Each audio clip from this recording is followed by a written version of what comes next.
بسم اللہ الرحمن الرحیم۔ خواتین حضرات، میں ہوں محمد ضیاء الحق نقشبندی، پروگرام دین و دنیا کے ساتھ حاضر خدمت ہوں۔ خواتین حضرات، آپ کے علم میں ہمارا یہ پروگرام ہے ٹی وی ون وسیب اور نیوز ون کے اوپر آپ کو دستیاب ہوتا ہے۔ آج ہم نے بات کرنی حضرت عمار بن یاسر رضی اللہ تعالی عنہ ہمارا موضوع ہے، لیکن اس سے پہلے میں ایک آپ کو میسیج دینا چاہتا ہوں۔ میسیج یہ ہے کہ ہم نے ہر جمعے کا جو دن ہے اس کو منسوب کیا ہے خصوصی، یعنی کہ جمعہ کریم کے نام سے۔ ہم اس موضوع کے اوپر بات اس لیے میں کرنے جا رہا ہوں، بات یہ ہے کہ ہم نے یہ طے کیا ہے کہ انشاءاللہ ہر جمعے کے دن ہم ایک خطبہ جمعہ تیار کریں گے۔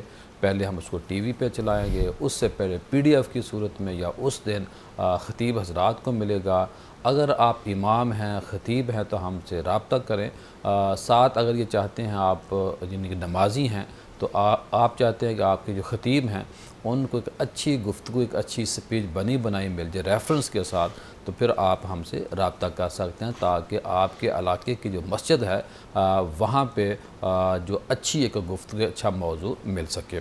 خواتین حضرات، یہ بات میں اس لیے کہہ رہا ہوں کہ ہم عمومی طور پہ جو نمازی ہیں وہ لیٹ آتے ہیں، اور نمازیوں کا یہ اعتراض ہوتا ہے کہ خطیب صاحب صحیح تیاری کے ساتھ نہیں آتے۔ تو یہ آپ کا بھی فریضہ ہے کہ آپ امام صاحب کو سہولت فراہم کریں، اور خطیب صاحب کی بھی میرا خیال اخلاقی ذمہ داری بنتی ہے کہ اگر وہ خود تیاری نہیں کر سکتے تو آج کل بہت سارے خطبات جمعہ مل جاتے ہیں، ان میں سے یا ہمارا جو خطبہ جمعہ آپ کو تیار شدہ ہم دیں گے وہ آپ لیں اور اس سے مستفید ہوں۔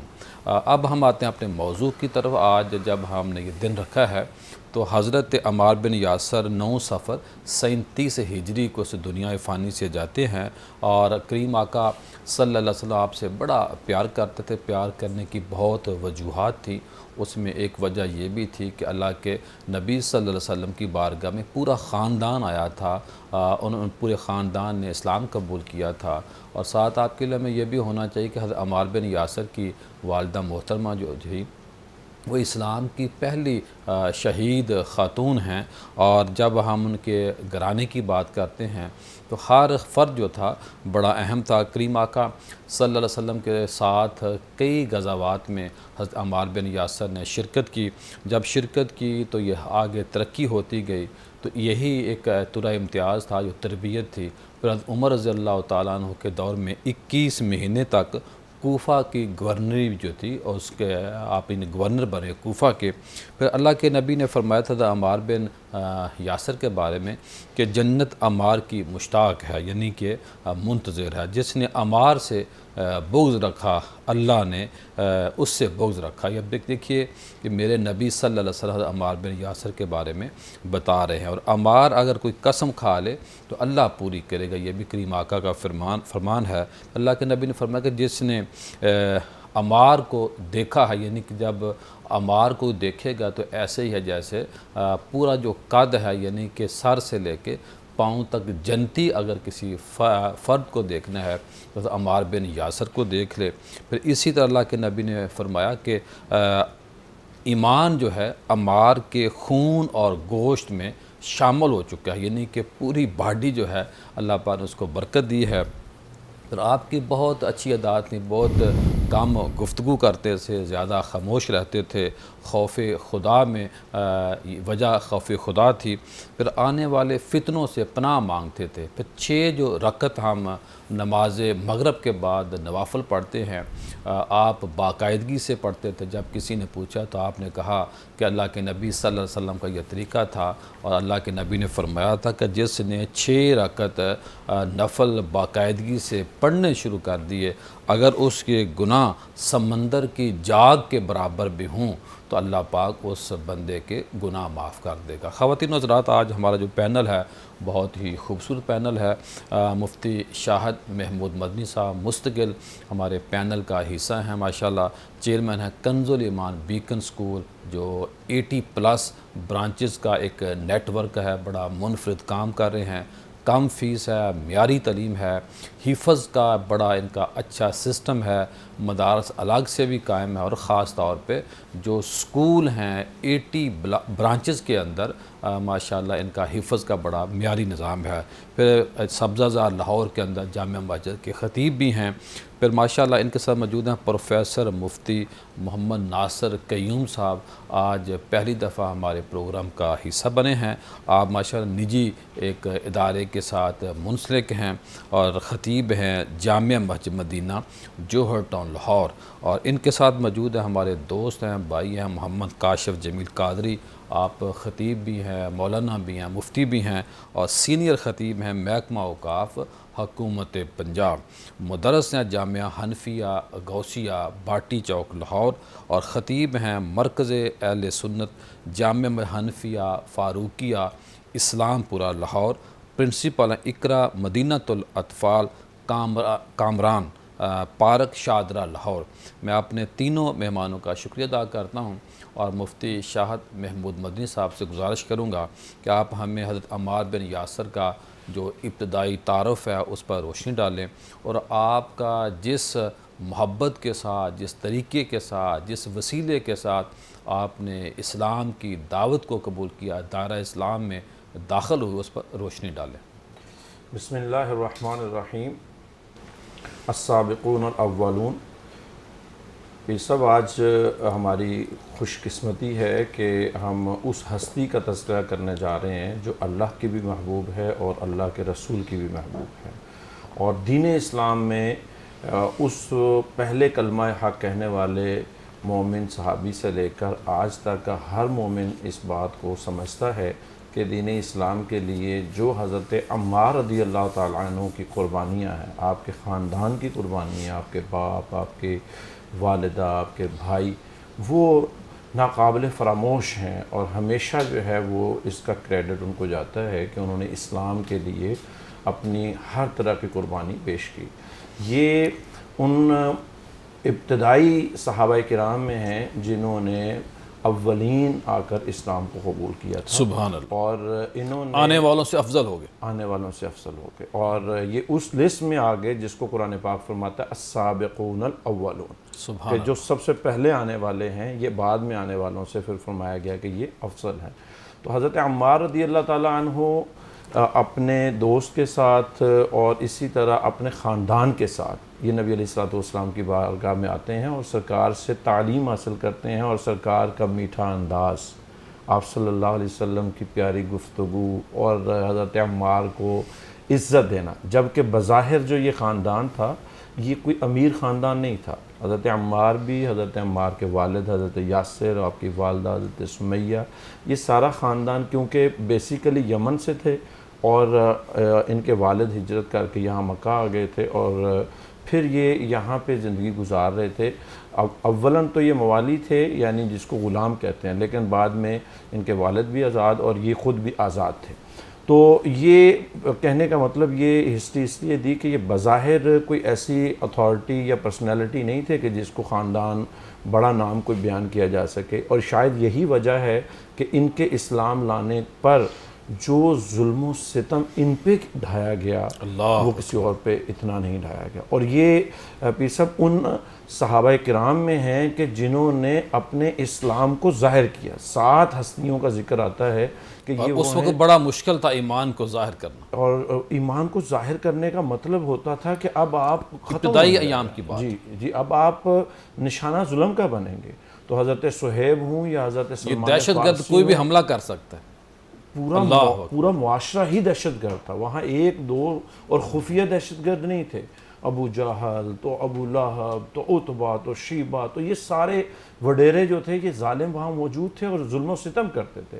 اور آپ رضی اللہ تعالیٰ عنہ نے جب اسلام قبول کر لیا تو آپ کو، آپ کی والدہ کو، آپ کے والد کو اور آپ کے بھائی، پورے خاندان کو کوئی ایسا حربہ نہیں تھا جس سے ان کو تکلیف نہیں پہنچائی جاتی تھی۔ کبھی ان کو ریت پہ لٹایا جا رہا ہے، کبھی ان کو لوہے کی زرہ پہنا کر تو گرمی، تپتی گرمی میں ڈالا جاتا ہے، کبھی پتھر رکھا جاتا ہے، کبھی آگ میں، اور یہاں تک کہ ایک دفعہ تو ان کے گھر کو جلا دیا جاتا ہے۔ اور اللہ کے نبی صلی اللہ تعالیٰ علیہ وسلم گزرتے ہیں اور فرماتے ہیں صبر کرو، جنت تمہاری مشتاق ہے، یہ جنتی خاندان ہے، یہ جنت ان کا حق ہے۔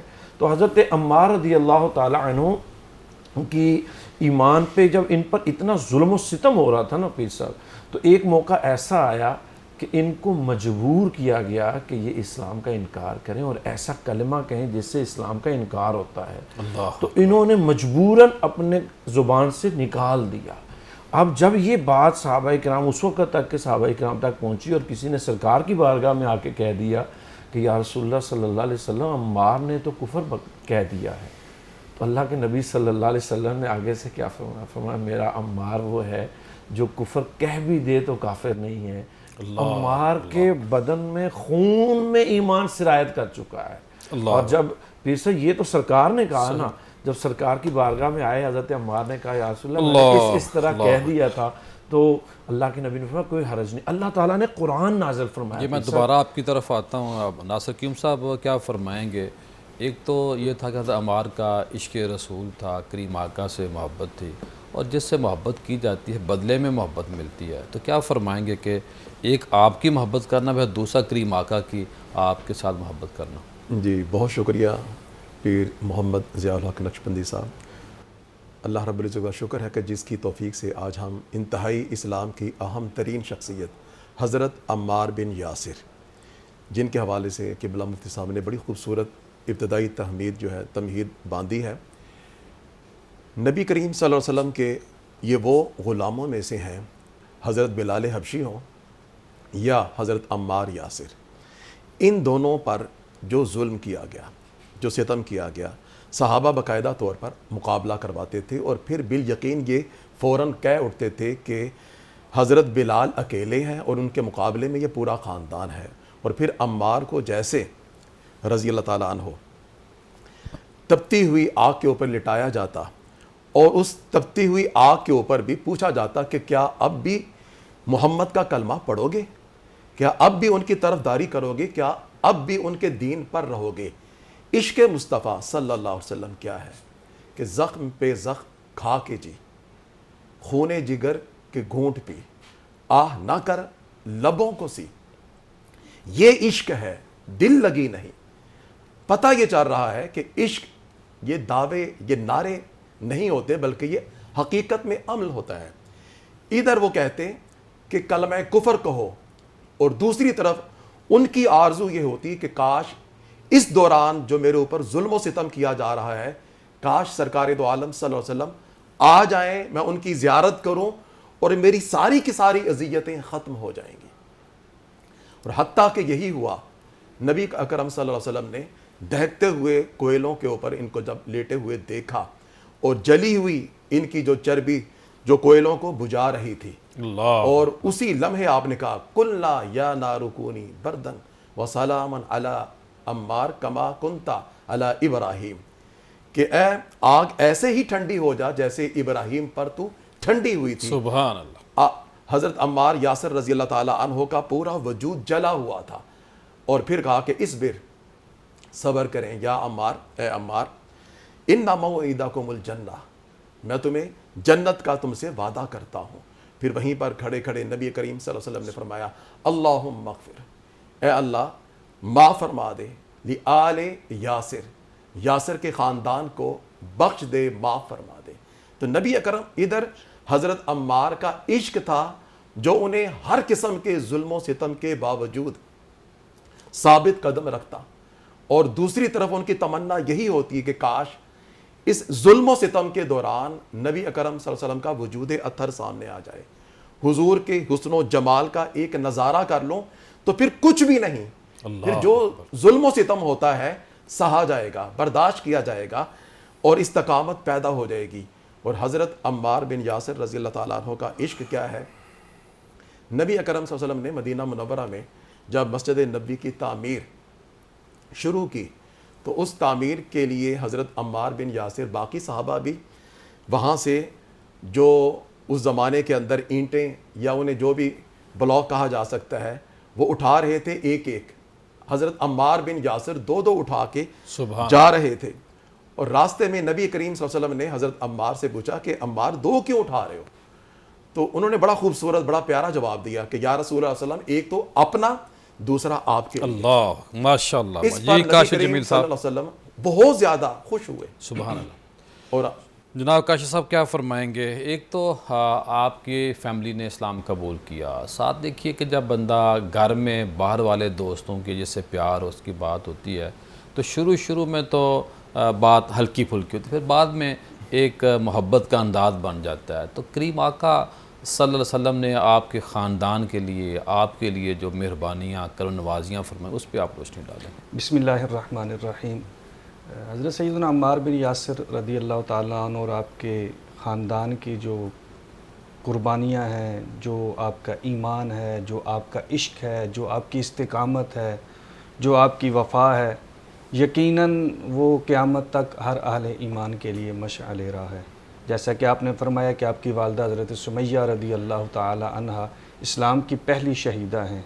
آپ کے والد محترم حضرت یاسر بن عامر رضی اللہ تعالی عنہ وہ بھی شہید ہوئے۔ آپ کے چچا حضرت عبداللہ بن عامر رضی اللہ تعالیٰ عنہ وہ بھی شہید ہوئے۔ حضرت عمار بن یاسر رضی اللہ تعالیٰ عنہ پر جو ظلم و ستم کے پہاڑ ڈھائے گئے، ایک مرتبہ بہت بعد کی بات ہے، ہجرت کے بعد آپ کی پیٹھ مبارک سے کپڑا ہٹا تو کچھ نے دیکھا سارے نشانات، پوچھا گیا یہ کس چیز کے نشان؟ فرمایا یہ جب مجھے مکہ کی دہکتی ہوئی تپتی ہوئی زمین پر لٹایا جاتا تھا، سینے پر پتھروں کی سلیں رکھی جاتی تھی، وہ نشانات ابھی تک موجود ہیں۔ ایک طویل داستان ہے، اور یوں کہیں تو قربانی کی جتنی صورتیں ہو سکتی ہیں نا، تمام قربانیاں آپ نے کاشف صاحب میں نے یہاں بریک لینی ہے، میں بریک کے بعد دوبارہ آپ کی طرف آتا ہوں۔ خواتین و حضرات جائیے گا کہیں مت، ملتے ہیں مختصر بریک کے بعد۔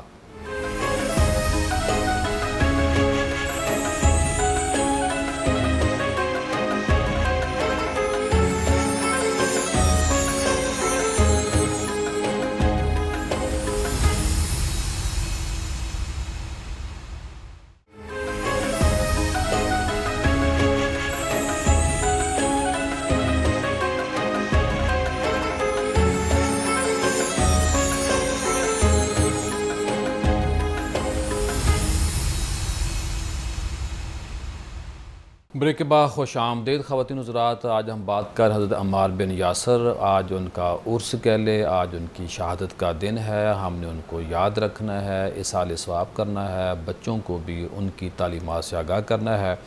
بریک سے پہلے بہت پیاری گفتگو کاشف صاحب فرما رہے تھے، میں چاہوں گا کہ وہ اپنی گفتگو کو مکمل کریں۔ بسم اللہ الرحمن الرحیم۔ حضرت سیدنا عمار بن یاسر رضی اللہ تعالیٰ عنہ کے والد سے امام ذہبی نے سیر اعلام النبلاء میں لکھا ہے کہ آپ ذوالہجرتین بھی ہیں۔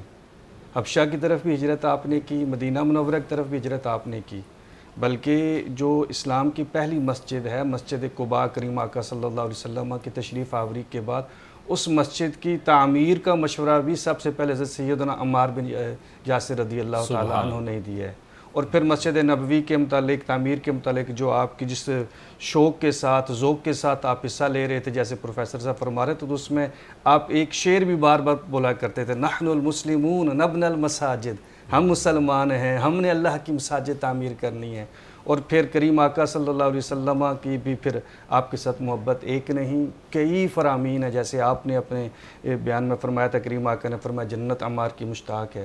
ایک دوسری حدیث مبارکہ حضرت سیدنا مولا کائنات سیدنا علی المرتضیٰ رضی اللہ تعالیٰ عنہ اس کے راوی ہیں، آپ فرماتے ہیں کہ مجھے کریم آقا صلی اللہ علیہ وسلم نے فرمایا کہ السابقون اربعہ انا و انت یا علی و عمار و سلمان، اے علی سبقت لے جانے والے چار لوگ ہیں، انا میں، انتا تم، عمار و سلمان، ایک عمار اور ایک سلمان۔ ایسے ہی ایک حدیث مبارکہ میں نبی کریم صلی اللہ علیہ وسلم نے فرمایا کہ جنت تین لوگوں کی مشتاق ہے، ایک عمار کی، ایک بلال کی اور ایک علی کی۔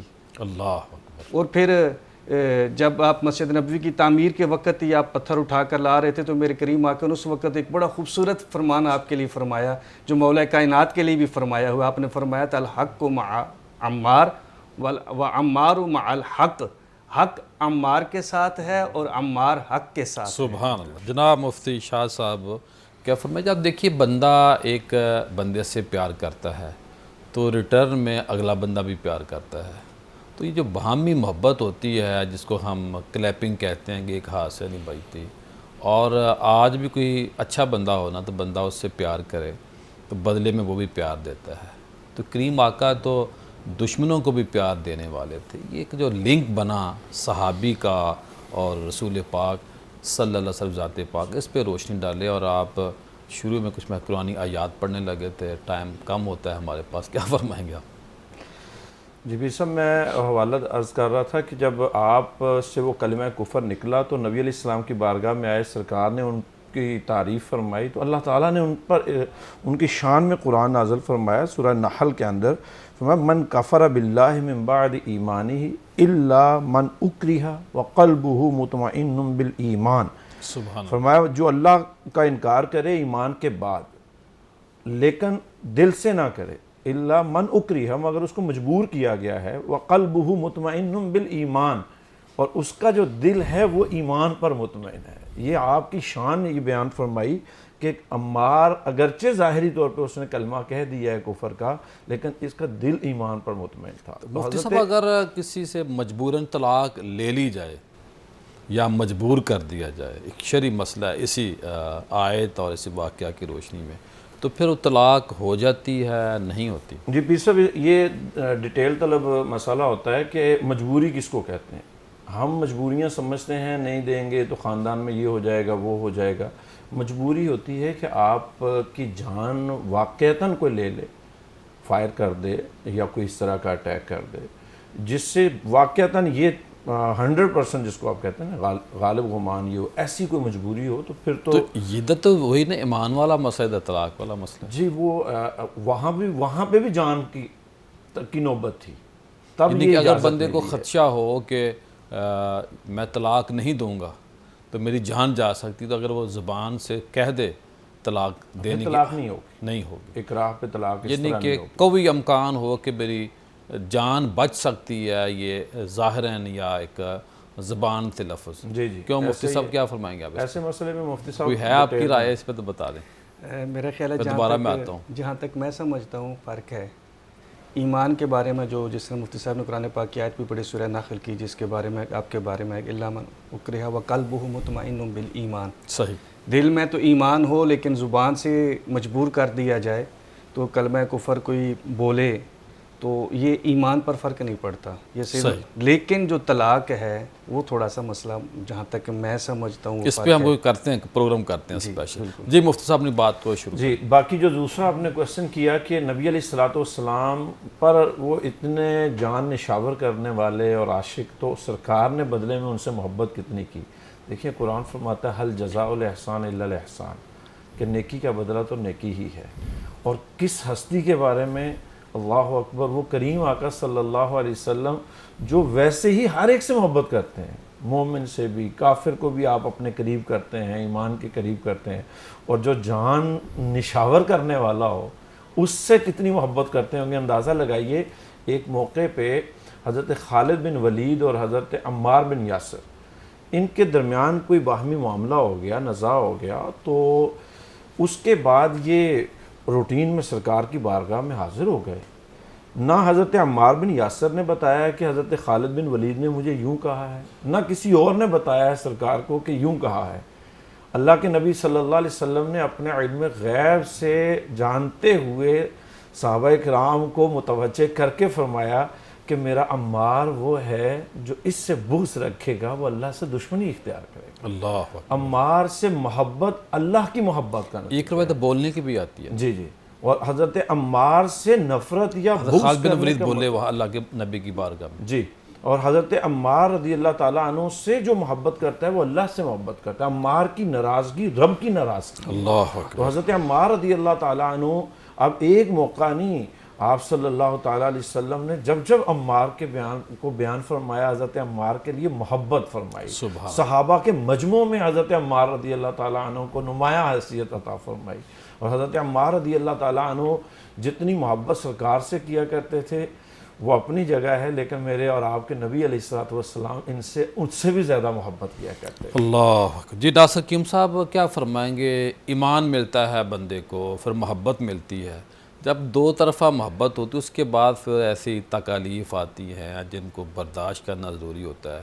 انعامات کا سلسلہ تو بعد میں شروع ہوتا ہے۔ تو عمار بن یاسر کو جن مسائل سے گزرنا پڑا، کچھ تو ہمارے تینوں آپ دوستوں نے بات کی، اس پہ کچھ مزید روشنی ڈالیں کہ اسلام ہمیں مفت میں اسلام مل گیا نا، کہ ہم مسلمانوں کے گھر پیدا ہوئے تو ہم مسلمان بن گئے. تو مسلمانی کوئی آسان کام نہیں ہے. کیا کہیں گے آپ؟ جی، کسی مجلس کے اندر حضرت عمار بن یاسر کو ایک بدو کہتا ہے. جب اس نے سنا کہ عمار کے اوپر اتنی زیادہ مصیبتیں، پریشانیاں، دکھ، تکالیف آئی ہیں، اس نے فوراً فی البدی ایک جملہ کہا. اس نے کہا کہ میرے اوپر تو زندگی بھر اس قسم کی کوئی تکلیف نہیں آئی. اس پر حضرت عمار رضی اللہ تعالیٰ عنہ آپ نے فرمایا کہ جو بندہ عشق کرتا ہے، محبت کرتا ہے اور والہانہ کرتا ہے، ایسا ہو ہی نہیں سکتا کہ اس کے اوپر کوئی آزمائش نہ آئے. اور اگر مومن کے اوپر کوئی بیماری، کوئی پریشانی، کوئی تکلیف، کوئی دکھ آتا ہے تو اللہ رب العزت اس کے بدلے میں اس کے وجود سے بے شمار وہ گناہ جو کسی اور طریقے سے نہیں مٹ سکتے، ان مسائب کے ذریعے دور کر دیتا ہے اور انسان کے ہر صبر کے معاملے کے اگر اوپر گناہ نہیں ہو تو فضیلت بڑھ جائے گی. فضیلت بڑھ جاتی ہے، اس کے درجات کو بلند کر دیتا ہے. تو اگر تیرے اوپر یہ چیزیں نہیں آئیں تو بھی کوشش کر اسلام سے، اللہ اس کے رسول سے عشق کر، محبت کر اور اپنے آپ کو اس سفر کی طرف تیز کر. گویا آپ نے اسے بتا بھی دیا. اس کے ساتھ ہم دیکھتے ہیں کہ قرآن کریم اب ہمیں باقاعدہ طور پر ان تمام چیزوں کے حوالے سے جو چیزیں ہماری زندگی میں لازم ہیں، احسب الناس ان یترکوا، کہ انسانوں نے، کیا مسلمانوں نے، کلمہ پڑھنے والوں نے، ہمارے ہاں ایک شکوہ ہوتا ہے. شکوہ یہ ہوتا ہے کہ یا اللہ میں نمازی، میں مسلمان، میں فلاں فلاں نیکی کرنے والا، میرے اوپر غم ہے، وہ شرابی، وہ نمازیں چھوڑنے والا، وہ گناہ گار، وہ ہنستا کھیلتا خوشگوار زندگی گزار رہا ہے. تو اللہ رب العزت آزماتا ہی اسی کو ہے جس سے اللہ رب العزت راضی ہوتا ہے. اور ہم جو یہ سمجھتے ہیں کہ دنیا کے اندر جو تھوڑی سی پریشانیاں یا تکلیفیں آ جاتی ہیں، ایسا نہیں ہونا چاہیے. تو یہ اسلامی تعلیمات ہے ہی نہیں. اگر یہی معیار ہوتا تو نبی کریم صلی اللہ علیہ وسلم یہ کیوں فرماتے کہ جتنے انبیاء اور رسل آئے، جو غم، بیماریاں، پریشانیاں، تکالیف، جو مصیبتیں ان سب پر ایک ایک کر کر اتریں، مجھ پر اللہ رب العزت نے وہ ساری کی ساری جمع کر دی. سبحان اللہ. جی کاشف صاحب، ہم اوورآل تو حضرت عمار بن یاسر کی جو فضیلت ہے اس کے اوپر بات کر رہے ہیں، اور بالخصوص میں نے آپ سے اب یہ پوچھنا ہے کہ آپ کی جو عبادت تھی، ریاضت تھی، پھر آپ کا جو تقوی، پرہیزگاری کا جو عالم تھا، جو کہ اللہ کے نبی کا ہر صحابی جنتی ہے، اور ایمان ظاہر ہے ایک اس کا ایک لیول ہے. اور جیسے مفتی صاحب نے شروع میں بات کی تھی کہ شروع میں جو تھے وہ افضل ہے، اور یہ ترتیب ہے پوری ہمارے اسلام میں، ایک طریقہ کار ہے. تو آپ کا جو تقوی تھا، طہارت، پرہیزگاری، اس کے اوپر آپ روشنی ڈالیں. جی، حضرت سیدنا عمار بن یاسر رضی اللہ تعالیٰ عنہ کا تقوی، طہارت، آپ کا ذوق عبادت، خوف خدا، یہ تو ایک ضرب المثل کی حیثیت رکھتا ہے نا. حضرت سیدنا امام ابن سعد رضی اللہ تعالیٰ عنہ رحمۃ اللہ تعالیٰ علیہ آپ کے بارے میں طبقات ابن سعد میں لکھتے ہیں، طبقات الکبریٰ میں آپ فرماتے ہیں کانا عمار بن یاسر من النساک متجاہدۃ فی العبادہ صواما قواما، کہ حضرت سیدنا عمار بن یاسر رضی اللہ تعالیٰ عنہ عبادت کے لیے بڑی کوشش کرنے والے تھے، بہت زیادہ رغبت رکھنے والے تھے. صواما قواما، راتوں کو قیام کرتے، دن میں روزہ رکھا کرتے تھے. آپ کی شان یہ تھی. بلکہ حضرت خود مولا کائنات حضرت سیدنا علی المرتضیٰ رضی اللہ تعالی عنہ نے آپ کے بارے میں آپ کی شہادت کے بعد فرمایا رحم اللہ عمارہ، اللہ تبارک و تعالی عمار پر رحم فرمائے. یبغی الحق ویقاتل علیہ ویدنی من اللہ زلفا، کہ اللہ تبارک و تعالی عمار پر رحم فرمائے. یبغی الحق، وہ حق کی تلاش میں رہتے تھے، ویقاتل علیہ، وہ حق کے لیے ہی لڑائی کیا کرتے تھے، قتال کیا کرتے تھے، اللہ کی رضا کے طالب رہا کرتے تھے. حضرت امام ذہبی نے تو آپ کو من عباد صحابہ میں شمار کیا ہے.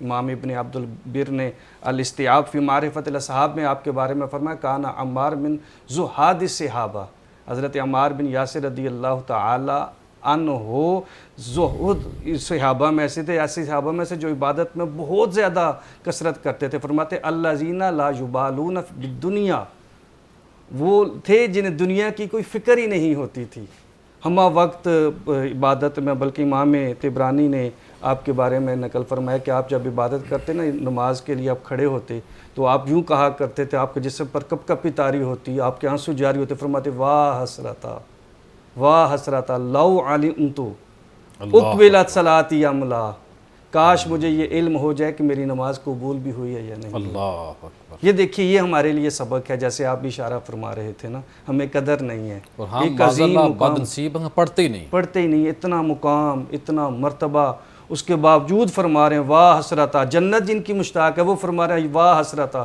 کاش مجھے علم ہو جاتا میری نماز قبول بھی ہوئی ہے یا نہیں ہوئی ہے. خواتین حضرات، پروگرام کا سلسلہ جاری ہے، بریک کے بعد دوبارہ ملاقات ہوتی ہے.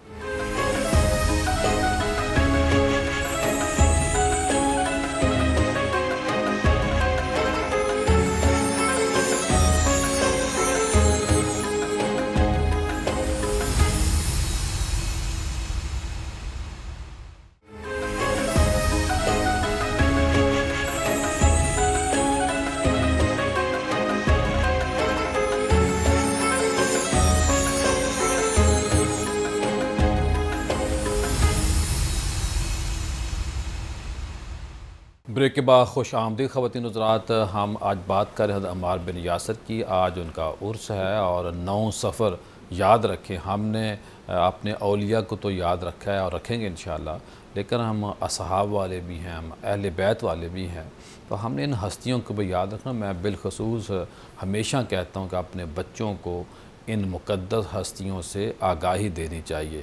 اب مفتی شاہد صاحب کے پاس میں جاتا ہوں اور مفتی صاحب سے پوچھتا ہوں، مفتی صاحب جب بندہ، جیسے بات ہم ترتیب سے چل رہے ہیں، تقوی، طہارت، مشکلات آتی ہیں، پھر اس کے بعد آتا ہے کہ بندے کا مزاج جو ہے ڈیولپ ہوتا ہے، حسن اخلاق آتا ہے، لوگ بات کرتے ہیں، پھر استقامت آتی ہے، قناعت آتی ہے. جو خوبیاں کسی کے رنگ میں رنگنے کے بعد آتی ہیں، ان خوبیوں کا ذکر فرمائیں آپ. اس وقت حضرت عمار بن یاسر رضی اللہ تعالیٰ عنہ نے اوائل سے اسلام قبول کیا اور نبی علیہ الصلوۃ والسلام کی ان کو بہت قرابت نصیب ہوئی. یہی وجہ ہے کہ صحابہ کرام میں بھی مشہور تھا کہ حضرت عمار ہر وہ کام کرتے ہیں جو انہوں نے سرکار کو دیکھا ہوا ہے. سبحان اللہ. آپ اپنے آپ کو نبی علیہ السلام کی سنت کے مطابق اور آپ کے اعمال سے جھلکتا تھا. جیسے آپ نے صلاۃ الاوابین کا تذکرہ کیا، گویا کہ یہ وہ نماز ہے جو ہم تک پہنچانے والے بھی حضرت عمار بن یاسر ہیں. خود کرتے تھے، لوگ دیکھتے تھے اور آپ پھر وضاحت کرتی. آپ یعنی وہ ہیں جو عبادت میں تو آپ کا نام ہی بہت بڑا ہے نا، اور آپ کا کمال ایسا تھا کہ زہد ہو یا تقوی ہو، یہ تو آپ کی مثال تھی. حضرت عمر فاروق رضی اللہ تعالیٰ عنہ نے جب اپنے زمانے میں 21 ماہ کے بعد، جیسے آپ نے انٹرو میں کہا، جب آپ نے ان کو ٹرانسفر کیا اور اس عہدے سے ہٹا کے کسی اور ذمہ داری پہ، تو آپ چل کے آئے اور فرمایا کہ عمار، میں نے آپ کو اس عہدے سے معزول کیا ہے یا شفٹ کیا ہے، آپ نے برا تو نہیں منایا. یہ حضرت عمر رضی اللہ تعالیٰ عنہ کی شان تھی. وجہ کیا بنی معزول کرنے کی؟ وہ جو ہے وہ جس بڑے صحابی کے ساتھ ایسا کوئی معاملہ ہوتا تو آپ، ویسے بھی آپ کا مزاج یہ تھا کہ آپ وقت کے بعد چینج کر دیتے تھے، ذمہ داریاں چینج کر دیتے تھے، ایک جگہ سے دوسری جگہ بھیج دیا کرتے تھے. تو حضرت عمار سے جب پوچھا نا، تو حضرت عمار رضی اللہ تعالیٰ عنہ نے آگے سے مسکرا کے کہا کہ عمر، جب میں گورنر نہیں تھا تب بھی میں عمار تھا اور آج بھی میں عمار ہوں، مجھے ان چیزوں سے فرق نہیں پڑتا ہے. اب حضرت عمار رضی اللہ تعالیٰ عنہ کا ایسا مزاج ہو، ایک صاحب آئے، انہوں نے اپنا گھر نیا بنایا. ہمارے یہاں تھوڑا سا وہ پڑ جائے تو ہم کہتے ہیں برتن چھوٹا، چیز زیادہ ڈل گئی ہے، لوگ اوقات سے باہر ہو جاتے ہیں. حضرت عمار رضی اللہ تعالیٰ عنہ کے پاس ایک صاحب آئے، انہوں نے کہا حضور میں نے گھر بنایا ہے تو آپ سے افتتاح کروانا، آپ ذرا گھر دیکھیں آ کے تو کیسا ہے، آپ دعا کر دیں. آپ تشریف لے گئے اور دیکھا بڑا پیارا گھر ہے، خوبصورت ہے. آپ نے قیام کر لیا، کھڑے ہو گئے تھوڑی دیر. تو اب وہ جب سارے دیکھ رہے ہیں کہ حضرت عمار اب کیا کہتے ہیں، کیونکہ آپ بڑی عمر کے بھی تھے اور بڑے مقبول صاحب بھی تھے. حضرت عمار کچھ دیر کے بعد آپ نے اشارہ فرمایا یہ گھر تو عارضی ہے، اصل گھر تو آخرت کا ہے. اللہ اکبر. اور جہاں تک تیرے گھر کی تعریف کا ہے، جانتا ہوں، سمجھتا ہوں، یہ بہت اچھا ہے، بہت پیارا ہے، اس کے در و دیوار رہنے کے قابل ہیں، لیکن گھر تو آخرت کا گھر ہے. اب ذرا غور کیجئے، آج ہمارے ہاں خوش آمدی ٹولہ ایسا ہوتا ہے کہ جو چھوٹی سی چیز کو دیکھ کے بس اس کے لیے کیا سے کیا نہیں کہہ دیتا. اور ان ہستیوں کا کمال تھا کہ وہ یہ نہیں کہہ رہے کہ برا ہے، اچھا نہیں ہے، ہمارے ٹھیک ہے، لیکن اس پہ فوکس کرنے کی بجائے آخرت پہ فوکس کیا جائے. تو یہ آپ کا زہد، آپ کا تقوی. اب ذرا غور کریں، انہی کے ساتھ جنگ یمامہ میں ایک وقت ایسا آیا تھا کہ جب جنگ یمامہ میں افراتفری مچ گئی تھی، تو آپ ایک پہاڑ کی چوٹی پہ چڑھ کے تو اپنے جو شرکاء تھے، جو اس وقت مجاہد تھے، سب کو قائل کیا کہ آپ ادھر آؤ، کہاں جا رہے ہیں، یہاں سے آئیں لڑیں. اور لڑتے لڑتے آپ کا نا کان کٹ گیا. اللہ. اب ذرا غور کریں کس ہستی کا کان کٹا ہے جس کا سارا بدن ہی لہو لہان ہوا کرتا تھا، جن کی عظمت میں قرآن پاک کی جن آیات. کی شان میں قرآن نازل ہوتا. جب کان کٹا نا تو کسی نے کہا کہ عمار کا کان کٹ گیا. تو عمار خوش ہے، میں وہ ہوں جس کا کان اللہ اور اس کے رسول کے لیے کٹا. ہائے ہائے. ذرا غور کریں، ہمیں تو اپنے معاملات میں چھوٹی سی تکلیف آ جائے تو ہم واویلا کرتے ہیں، اور وہ اپنا سب کچھ قربان کر کے بھی کہا کرتے تھے یہ اللہ اور اس کے رسول ہم کے تو لیے. ایک دن 5 نمازیں پڑھ لیں تو کہتے ہیں لوگ ہمیں نمازی کہنا شروع کرتے ہیں. اور وہ تھے جو ساری رات نمازیں پڑھتے تھے اور لوگوں کو پتہ نہیں چلنے دیتے تھے. اللہ اکبر. تو حضرت عمار رضی اللہ تعالیٰ عنہ کا زہد، تقوی، حسن اخلاق، آپ کا مزاج، متحمل مزاج. جی اور ناصر تربیت کیم صاحب، جو آپ گورنر بنے، جو آپ کے گورنر 21 مہینے تک گورنر، اس کے اوپر روشنی ڈالیں آپ. جی، حضرت عمر فاروق رضی اللہ تعالیٰ عنہ نے آپ کو کوفہ کا گورنر بنایا، اور پھر اہل کوفہ کو ساتھ خط لکھ کے بتایا ان کی عزت اور عظمت اللہ اور اس کے رسول کی نگاہ میں کیا ہے، ان کا مقام اور مرتبہ کیا ہے. اور سب سے بڑی جو چیز آپ نے فرمائی، آپ نے فرمایا کہ یہ وہ شخص ہے جو مکمل طور پر کسی بھی عہدے سے بڑا ہے. اللہ. جو مکمل طور پر عہدے چھوٹے بندہ بڑا عہدے ہے. ہاں بڑا ہے. اور جب یہاں بندے چھوٹے، عہدے بڑے ہوتے ہیں. عہدے بڑے ہوتے ہیں، اور جو آپ نے پہلے بات کی تھی کہ اس کے وہ بعد چولے مارتے ہیں پنجابی میں. جی، پھر اس کے بعد جو ہے وہ بچتا کچھ نہیں ہے. اب سلسلہ یہ ہوا کہ جب آپ وہاں پر گئے تو اہل بصرہ ان کی آبادی زیادہ تھی، اور جو اہل کوفہ تھے ان کی آبادی کم تھی. زمین زیادہ تھی اہل کوفہ کے پاس. اہل بصرہ نے یہ کہا کہ ہمیں کچھ زمینیں الاٹ کر دی جائیں تاکہ ہمارے شہر کے لوگوں کے لیے جو تکالیف ہیں وہ ختم ہو جائیں. حضرت عمار بن یاسر رضی اللہ تعالیٰ عنہ نے عدل کے مطابق فیصلہ کر دیا، اور جو زمینیں بنتی تھیں یسرا کے لیے آپ نے ان کو آبادی کے مطابق دے دیں، اور فرمایا کہ یہ سارے کا سارا رزق کا معاملہ ہے، اور رزق کے معاملات کے اندر جو حکمران ہوتا ہے وہ لوگوں کے درمیان عدل کے لیے آتا ہے. ایسا نہیں ہوتا کہ جو امیر ہیں وہ ہمیشہ کے لیے امیر رہے اور غریب ہمیشہ کے لیے غریب رہے اور ترستا اور تڑپتا رہے. یہ بہت بڑا خوبصورت ٹیکس کا اور زکوٰۃ کا کنسیپٹ یہ ہے جی جی کہ امیروں سے لے غریبوں میں بانٹ دیں. جی جی کئی لا یکون دولت بین الاغنیاء منکم، ایسا ہی نہ ہو کہ مکمل طور پر دولت گردش ساتھ یہ بھی ہے کہ بھئی وہ مانگنے والا مانگتا عادی نہ بن جائے، عادی نہ بن جائے. وہ آج لے لے کل دینے والا بن جائے. جی، اب یہ چیز ایسی تھی کہ حضرت عمار بن یاسر انہیں خبر تھی کہ اس چیز کے اوپر باقاعدہ طور پر ایک طبقہ ان کے مخالف کھڑا ہو چکا ہے، اور ان کی شکایات مرکز کی طرف بھیج رہا ہے. اور مسلسل وہ لکھ رہے تھے، خط لکھ رہے تھے، حتیٰ کہ کچھ لوگ وہاں پہنچے اور حضرت عمر فاروق رضی اللہ تعالیٰ عنہ سے فرمایا کہ اگر آپ ان کو نہیں ہٹائیں گے تو وہاں پر بغاوت بھی ہو سکتی ہے، ان کے خلاف بھی کچھ ہو سکتا ہے. اس پر حضرت عمر فاروق رضی اللہ تعالیٰ عنہ نے ان معاملات کو دیکھا اور ان کو خط بھی لکھا، اور خط لکھنے کے بعد سارے معاملات لکھے.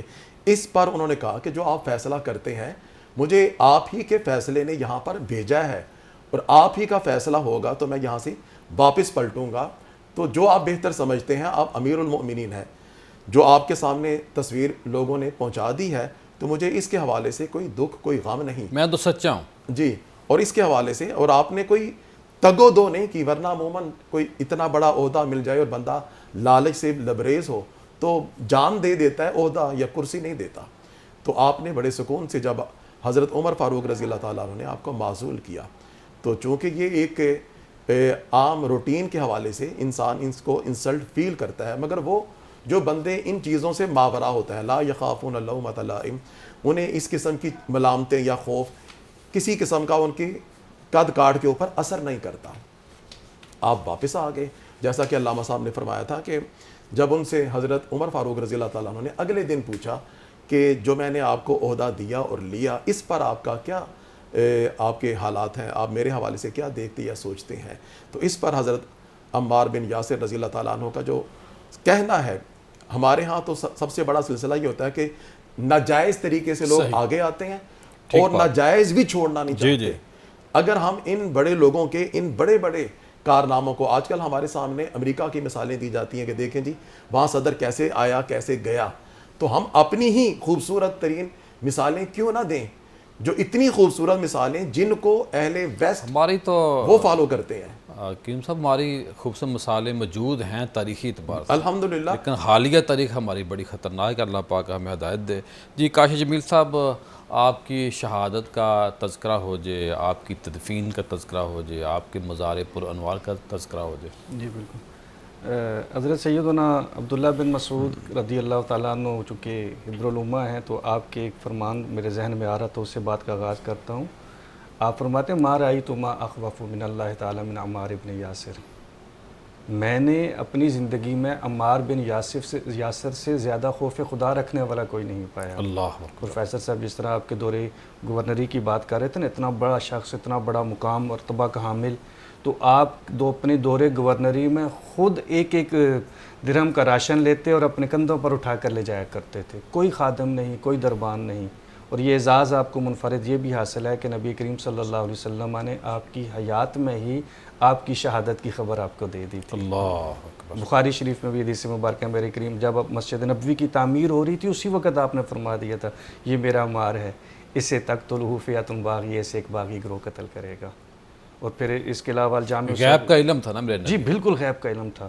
اور امام بخاری کی ہی دوسری کتاب الجامع الصغیر میں حدیث مبارکہ جو آپ کی ہی روایت کر دے حضرت عمار بن یاسر رضی اللہ تعالیٰ عنہ کیا فرماتے ہیں حدثنی حبیبی رسول اللہ.